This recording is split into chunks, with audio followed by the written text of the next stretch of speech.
저는 박정숙이라고 합니다. 올해 68이 되었죠. 제 인생을 돌아보면 늘 남을 위해 살았습니다. 교사로서 아이들을 가르쳤고 새 아이의 어머니로서 밤낮 없이 뛰어다녔습니다. 제 남편은 5해 전 세상을 떠났습니다. 그날 이후 저는 장남인 민수의 집에서 살게 되었죠. 처음엔 잠시만 얹혀 지낼 생각이었습니다. 혼자 살면 외롭고 불편할 거라며 민수와 며느리 선영이가 강하게 권했거든요. 저도 마음이 약했죠. 아, 가족끼리 같이 사는 것도 나쁘지 않겠다 싶었습니다. 하지만 그건 착각이었습니다. 아침이면 제가 제일 먼저 일어납니다. 시계는 아직 5시를 가리키고 있는데 저는 벌써 부엌불을 켜죠. 밥을 하고 국을 데우고 손주들 도시락 반찬을 준비합니다. 손수건 하나라도 빠뜨리면 안 된다 생각하니 늘 긴장을 놓을 수가 없습니다. 손주들을 깨우고 옷을 챙겨 입히는 일도 제 몫입니다. 민수는 출근 준비를 한다는 핑계로 방에만 있고 선영이는 화장을 한다며 욕실에 들어가 버리죠. 저는 아이들의 학교 가방을 들여다보며 교과서가 빠지지 않았는지 확인합니다. 예전 교사 버릇이 아직 남아있거든요. 손주들이 현관문을 열고 나가면 저는 그대로 밀린 빨래를 돌립니다. 세탁기가 돌아가는 동안 청소기를 들고 방마다 돌죠. 거실은 물론이고 아이들 방 구석구석까지 먼지를 닦습니다. 몸이 지쳐 허리가 구부러져도 멈출 수가 없습니다. 며느리 눈치 때문입니다. 선영이는 저에게 대놓고 말한 적이 있습니다. 어머님, 그래도 집안일은 깔끔해야 하지 않겠어요? 저는 회사 다니느라 바쁘니까 어머님이 신경 좀 써주시면 좋겠어요. 그 말에 저는 아무 대꾸도 못했습니다.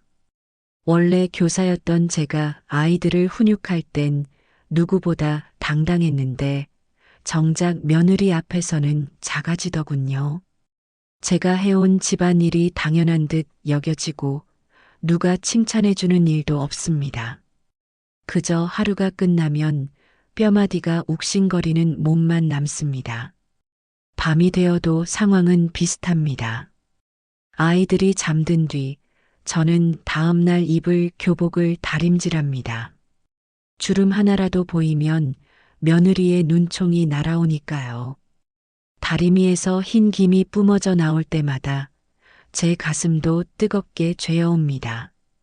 나는 왜 아직도 이 집에서 이러고 있을까? 그런 생각이 들면 눈가가 뜨거워집니다. 책장 한 구석에는 제가 교사 시절 써놓고 미처 마무리하지 못한 원고가 있습니다. 언젠가는 제 이름으로 된 책을 내고 싶어 쓴 글이었죠. 하지만 지금은 먼지가 소복이 쌓여 있습니다. 집안일에 치이고 눈치 보느라 꺼낼 엄두조차 내지 못했습니다. 가끔 방 청소하다가 원고 더미를 보면 가슴이 저릿해집니다. 내 이름 석자가 책 표지에 박히는 날이 올까?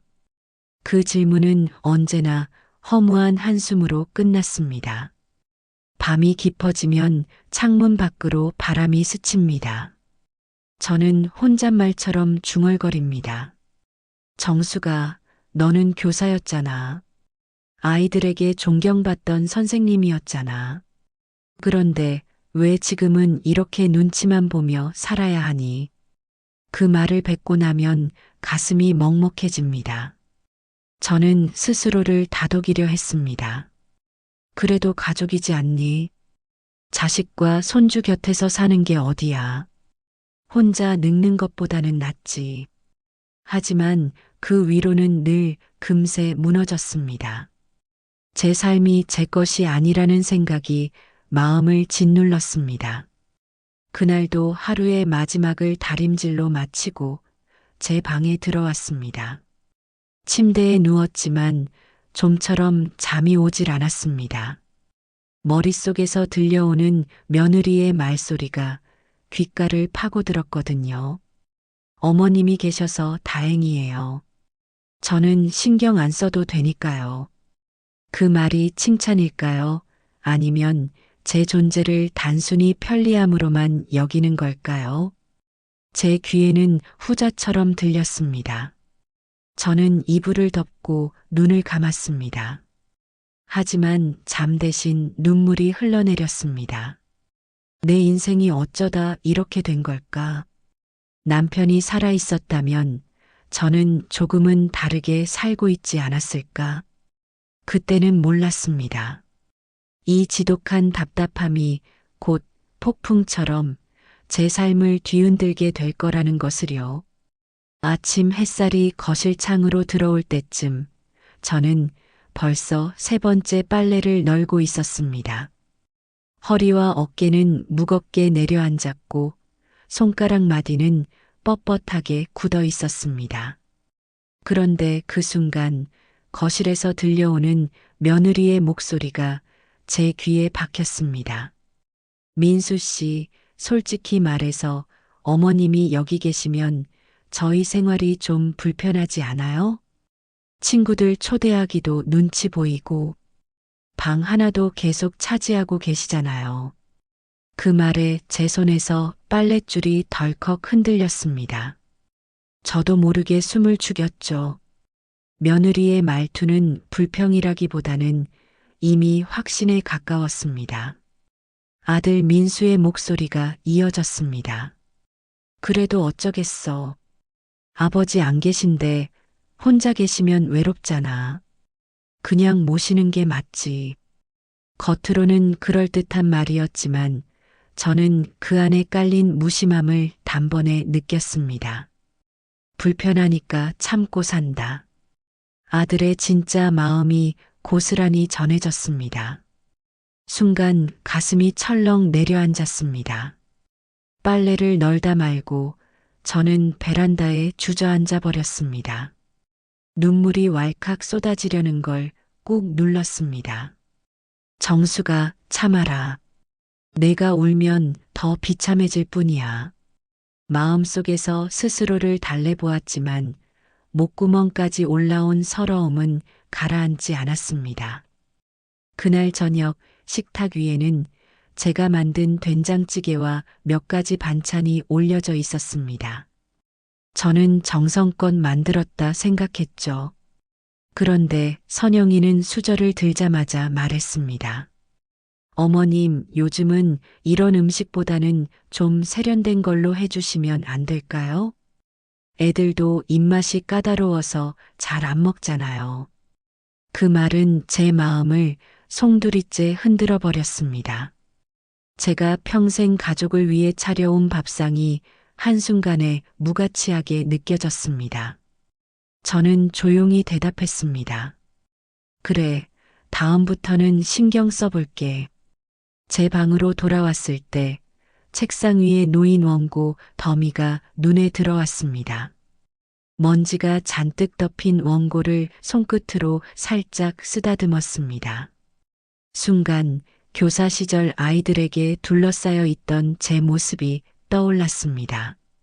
선생님, 저 오늘 받아쓰기 100점 맞았어요. 선생님, 나 그림 그려왔는데 봐주세요. 아이들의 환한 웃음이 귀에 들려오는 듯 했습니다. 그때 저는 세상 누구보다 필요하고 소중한 사람이었죠. 그런데 지금은 어떻습니까? 제 존재는 투명한 유리처럼 보이지도 않고 닦아내면 언제든 사라질 수 있는 그런 것이 되어버렸습니다. 저는 스스로에게 물었습니다. 정수가, 너는 언제부터 가구가 되었니? 언제부터 내 삶이 이렇게 퇴색했을까? 대답은 없었지만 마음속 깊은 곳에서 무언가가 꿈틀거렸습니다. 그날은 유난히 몸이 무거웠습니다. 아침부터 머리가 지끈거렸고 허리 통증은 점점 심해졌습니다. 하지만 저는 아무렇지 않은 척 도시락을 싸고 아이들 옷을 챙겨주고 바닥을 닦았습니다. 평소처럼 해야만 가족들이 눈치를 채지 않을 거라 생각했죠. 점심 무렵 부엌에서 국을 끓이려다가 갑자기 세상이 빙글빙글 돌았습니다. 눈앞이 어지럽고 다리에 힘이 빠져 그대로 바닥에 주저앉았습니다. 손에서 국자가 떨어지며 금속 소리가 요란하게 울렸습니다. 저는 손으로 바닥을 짚으며 가까스로 의자에 몸을 기댔습니다. 숨이 차오르고 가슴이 콕콕 찔리듯 아팠습니다. 정수가 괜찮아, 괜찮아. 잠깐 어지러운 거야. 스스로에게 그렇게 말했지만 몸은 말을 듣지 않았습니다. 결국 저는 혼자 택시를 불러 병원 응급실로 갔습니다. 민수나 선영이에게 연락할까 하다가 괜히 귀찮아한다면 더 서러울 거야라는 생각이 앞섰습니다. 응급실 침대에 누워 검사를 받는데 의사의 표정이 심각했습니다. 환자분, 허리 디스크가 심각한 상태입니다. 신경이 눌려서 마비가 올 수도 있어요. 수술이 필요합니다. 순간 머리가 멍해졌습니다. 평생 아이들 가르치며 허리 한번 제대로 펼 새가 없었던 제 몸이 결국 이렇게 무너진 거겠죠. 의사가 보호자를 불러 동의서를 받아야 한다고 했지만 저는 조용히 고개를 저었습니다. 저 혼자 사인하겠습니다. 의사는 잠시 망설였지만 제 눈빛이 단호하다는 걸 느꼈는지 그대로 종이를 내밀었습니다. 저는 떨리는 손으로 제 이름을 또박또박 적었습니다. 그 글자가 유난히 낯설게 보였습니다. 박정숙이라는 이름은 분명 제 것인데 언제부턴가 제 삶 속에서는 사라져 있던 이름이었으니까요. 간호사가 다가와 링거를 조절하며 제 손등을 살폈습니다. 선생님 손이 참 곱네요. 예전엔 무슨 일 하셨어요? 저는 순간 대답을 망설였습니다. 하지만 곧 미소를 지으며 말했죠. 교사였습니다. 초등학교에서 아이들을 가르쳤습니다. 제 목소리에는 오랜만에 자부심이 묻어났습니다. 간호사는 고개를 끄덕이며 웃어 보였고 그 짧은 순간만큼은 제 존재가 다시 인정받는 것 같았습니다. 그러나 현실은 달랐습니다. 수술 후 회복실에서 깨어났을 때 제 곁에는 아무도 없었습니다. 보호자라면 당연히 있어야 할 자리였지만 텅 비어 있었죠. 민수에게 전화를 걸어보니 짧은 답이 돌아왔습니다. 엄마 미안해. 회사 일 때문에 못 가요. 선영이도 애들 때문에 바쁘고 수술은 잘 됐죠? 그 순간 저는 더 이상 말이 나오지 않았습니다. 수화기를 내려놓고 병실 천장을 바라보았습니다. 이게 내 현실이구나. 나는 혼자다. 며칠 뒤 퇴원 수속을 밟을 때도 혼자였습니다. 병원 문을 나서며 택시를 잡는데 바람이 차갑게 불어왔습니다. 제 어깨를 감싸며 스스로에게 속삭였습니다. 정수가 내가 살아있는 건 기적이야. 하지만 앞으로 이렇게 살 수는 없다. 내 이름을, 내 삶을 되찾아야 하지 않겠니? 그날 병원 앞 벤치에 잠시 앉아 있었습니다. 지나가는 사람들의 웃음소리가 들렸지만 제 귀에는 메아리처럼 공허하게 울렸습니다. 수술을 마치고 퇴원한 저는 집으로 돌아왔습니다. 집 앞 골목에 들어서는 순간 묘한 이질감이 스쳤습니다. 몇 주 전까지만 해도 익숙하던 풍경인데 이제는 낯설게만 보였죠. 현관문 앞에 서서 숨을 고르고 조용히 문을 열었습니다. 안에서 들려오는 웃음소리에 저는 발걸음을 멈췄습니다. 선영의 밝은 목소리가 들렸습니다. 민수 씨, 우리 거실에 새 가구 들이자. 소파도 바꾸고 테이블도 바꿔야 할 것 같아. 응, 좋은 생각이네. 이번에 보너스도 받았으니까. 순간 제 가슴이 철렁 내려앉았습니다. 거실에 가구라 혹시 내 방도 얘기하는 걸까? 의심이 밀려왔습니다. 그때 선영의 목소리가 다시 들렸습니다. 근데 솔직히 어머님 방까지 쓰면 애들 공간이 너무 부족하잖아. 애들도 크고 있는데 언제까지 어머님 방을 내주겠어? 저는 숨을 죽인 채 문 옆에 서 있었습니다. 심장이 쿵쿵 뛰어 숨소리마저 들킬까 두려웠습니다. 민수의 낮은 목소리가 이어졌습니다. 나도 알아. 그런데 엄마한테 뭐라고 말하겠어. 아직 회복도 안 됐는데. 그러니까 지금 말 못하면 평생 못하는 거예요.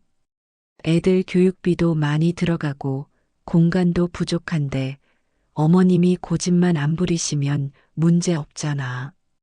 그 말에 제 다리는 힘을 잃고 휘청거렸습니다. 벽에 기댄 채 겨우 몸을 버텼죠. 순간 머릿속에 스쳤습니다. 내가 정말 짐인가?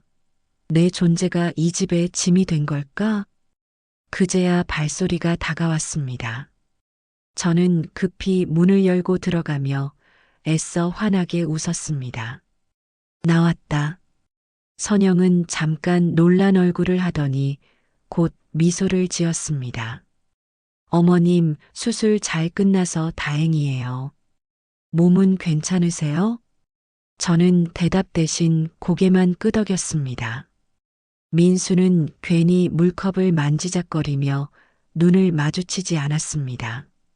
저는 제 방으로 들어가 문을 닫았습니다. 침대에 앉자마자 눈물이 터져 나왔습니다.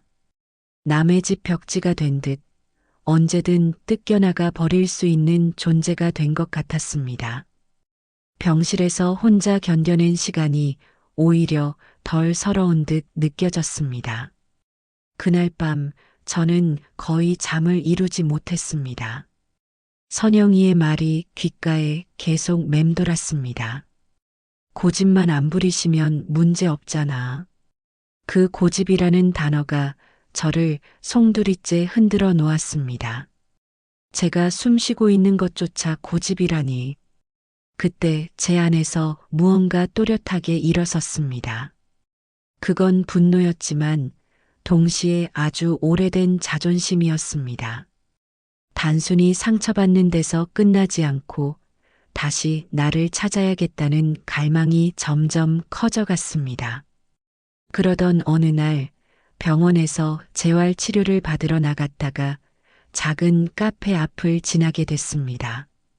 창가에 앉아있던 여자가 저를 보더니 눈이 휘둥그레졌습니다. 혹시 정숙 선생님 아니세요? 처음에는 못 알아봤습니다. 하지만 다가와 손을 잡는 순간 익숙한 미소가 떠올랐습니다. 저예요. 지영이요. 선생님이 4학년 담임 맡으셨을 때 제자였잖아요. 순간 제 가슴이 두근거렸습니다. 오래된 앨범 속에서 꺼낸 사진처럼 기억이 또렷하게 되살아났습니다. 성실하고 밝던 아이, 그림 그리기를 좋아하던 지영이. 그 지영이가 이제는 훌쩍 커서 사회인이 되어 제 앞에 서 있는 겁니다. 카페 안으로 들어가 따뜻한 차를 마시며 이야기를 나눴습니다. 지영은 제 손을 꼭 잡으며 말했습니다. 선생님, 저는 지금 미술교사로 일하고 있어요. 선생님이 제 그림 칭찬해 주셨던 게 아직도 기억나요. 그게 저한테는 인생을 바꾼 계기였어요. 그 말을 듣는 순간 제 안에서 잊고 있던 무언가가 깨어났습니다. 제 존재가 누군가의 삶에 여전히 의미가 있었다는 사실. 저는 그동안 잊고 있었던 제 이름, 제 역할, 제 가치를 떠올렸습니다. 그래, 내가 그때 그림을 참 예쁘게 그렸지. 수업 끝나고도 계속 그림 그리던 내 모습이 아직도 생각난다. 제 목소리는 떨렸지만 마음속에서는 따뜻한 기운이 번져나갔습니다. 지영은 진심 어린 눈빛으로 저를 바라봤습니다. 선생님, 저희 동창들끼리 가끔 모이는데요. 다들 선생님 얘기를 해요. 선생님이 계셨기에 지금 우리가 있다고요. 선생님, 꼭 한번 오셔야 해요. 순간 저는 눈물이 차올라 고개를 숙였습니다. 병실에서 홀로 견뎌낸 날들, 집에서 가구 취급을 받던 시간들이 한꺼번에 스쳐갔습니다. 하지만 그 모든 순간 위로처럼 이 말이 덮어왔습니다. 선생님 덕분에 우리가 있다. 집으로 돌아오는 길, 발걸음이 전보다 가벼웠습니다. 버스 창밖으로 보이는 풍경이 오래간만에 색을 띠고 있었습니다. 희미하게나마 나도 여전히 필요한 사람이다라는 확신이 생겨났습니다. 그러나 집 문을 열자 다시 차가운 공기가 밀려왔습니다. 거실에서 선영은 휴대폰으로 가구 사이트를 보고 있었고 민수는 무표정한 얼굴로 텔레비전을 보고 있었습니다. 저는 애써 밝게 인사를 했습니다. 나 오늘 옛 제자를 만났어. 미술 교사가 됐다더라. 참 대견하지 않니? 민수는 대충 그렇구나 하고 고개를 끄덕였고 선영은 건성으로 잘 됐네요 라고 말했습니다. 제 기쁨을 나눌 틈조차 없었습니다. 방으로 들어오며 저는 오히려 마음속 결심이 또렷해지는 걸 느꼈습니다. 이 집 안에서는 나를 인정해주지 않아도 세상 어딘가에는 여전히 나를 기억하는 사람들이 있다는 것. 그리고 그 기억이 제 삶을 다시 일으켜 세우고 있었습니다. 그날 밤 저는 노트에 글을 적었습니다. 나는 가구가 아니다. 나는 여전히 선생님이고 어머니이며 한 사람의 인간이다. 그 글자를 바라보며 저는 처음으로 앞으로의 길을 고민하기 시작했습니다. 더는 숨어 있지 않고 나 자신을 되찾을 방법을 찾아야 한다는 생각이 깊어졌습니다. 지영을 만난 이후로 제 마음속에 작은 불씨가 꺼지지 않았습니다. 집안에서는 여전히 투명인간 취급을 받았지만 밖으로 나가면 제가 살아있음을 느낄 수 있었습니다. 그래서 저는 일부러 산책을 나가고 도서관에도 들렀습니다. 오랫동안 잊고 지냈던 책 냄새가 제 마음을 일깨웠습니다. 도서관 한쪽 게시판에서 놓인 문에 교실 봉사자 모집이라는 글을 보았습니다. 순간 가슴이 두근거렸습니다. 내가 교사였잖아. 여전히 글을 가르칠 수 있잖아. 망설임도 잠시 저는 바로 신청서를 작성했습니다. 며칠 뒤 작은 복지관에서 수업을 시작했습니다. 칠판 앞에 서자 제 목소리가 저도 모르게 힘을 얻었습니다. 자, 오늘은 가족이라는 단어를 써보겠습니다. 가족. 천천히 또박또박. 어르신들의 떨리는 손끝에서 글자가 태어날 때마다 제 안의 자존심도 다시 자라나는 느낌이었습니다. 수업이 끝난 뒤 한 할머니가 제 손을 꼭 잡으며 말했습니다. 선생님, 덕분에 이제 제 이름을 제대로 쓸 수 있어요. 고맙습니다. 그 순간 저는 눈물이 핑 돌았습니다. 집에서는 불편한 존재였지만 이곳에서는 누군가의 삶에 꼭 필요한 사람이었습니다. 집으로 돌아와 거울을 보았습니다. 수술 자국이 남아있는 허리 때문에 아직은 몸이 불편했지만 제 얼굴에는 분명 예전보다 힘이 있었습니다. 하지만 그 변화를 가족은 알아채지 못했습니다. 아니, 알아채려 하지 않았습니다. 선영은 여전히 제가 만든 음식을 흘낏 보고는 요즘은 이런 반찬 잘 안 먹어요라고 말했고, 민수도 제 눈을 피하곤 했습니다. 그러나 저는 더 이상 그 말에 무너지지 않았습니다. 복지관에서 만난 어르신들의 눈빛이 제 마음을 지켜주었으니까요. 어느 날 저녁 늦게 집에 돌아왔을 때였습니다. 거실 불은 꺼져 있었고 방에서 민수와 선영의 대화가 들렸습니다.